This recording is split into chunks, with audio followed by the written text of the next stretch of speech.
The feminine hygiene industry has changed a lot over the years. So have the products themselves. Also, the advertising for feminine hygiene products has changed greatly.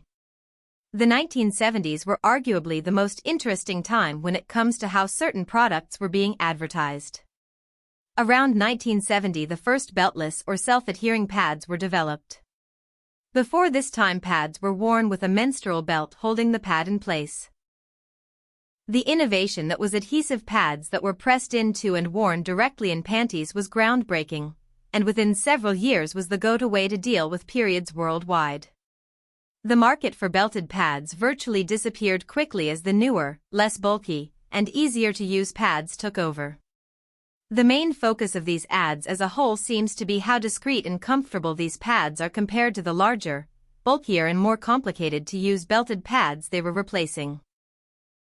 All of these ads are for early beltless Maxi-style pads, and the underwear that pad makers were marketing alongside the new pads specifically designed to wear with pads for the best fit and protection. It is interesting that all of these advertisements feature models wearing white panties. All of the panties developed for the purpose of wearing the new pads also seemingly were only offered in white. This is interesting considering many girls and women that wear pads to this day avoid wearing white or light-colored panties while wearing pads. This can be for multiple reasons, but darker-colored panties can both make the pad itself less obvious and also show stains less in the event that a pad leaks during use, which is common. In the case of the ads showing the new pads themselves, it is likely white panties were chosen to best show the shape of the pads and accurately show how they fit when being worn. It is possible that white was chosen by the companies that produced panties for wearing pads to suggest that these new and improved pads are not likely to cause leaks and accidents, and to suggest they are discreet when worn in a way that previous belted pads were not. As can be viewed in the ads comparing the newer pads to the earlier belted pads, the belted style pads were generally very thick, and created a bulge in the crotch area when being worn.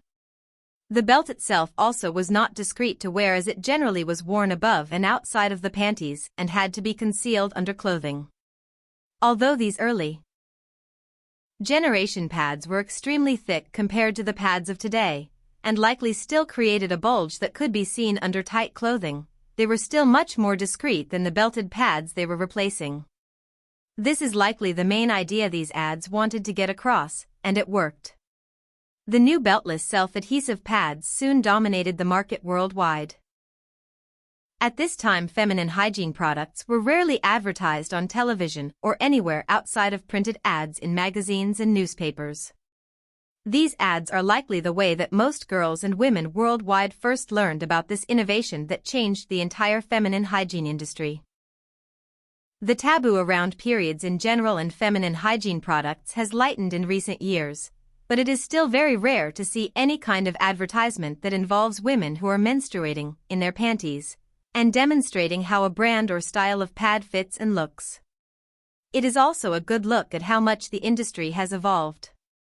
The pads of today are generally very thin, ultra-absorbent and comfortable, and extremely discreet to wear with virtually any clothing.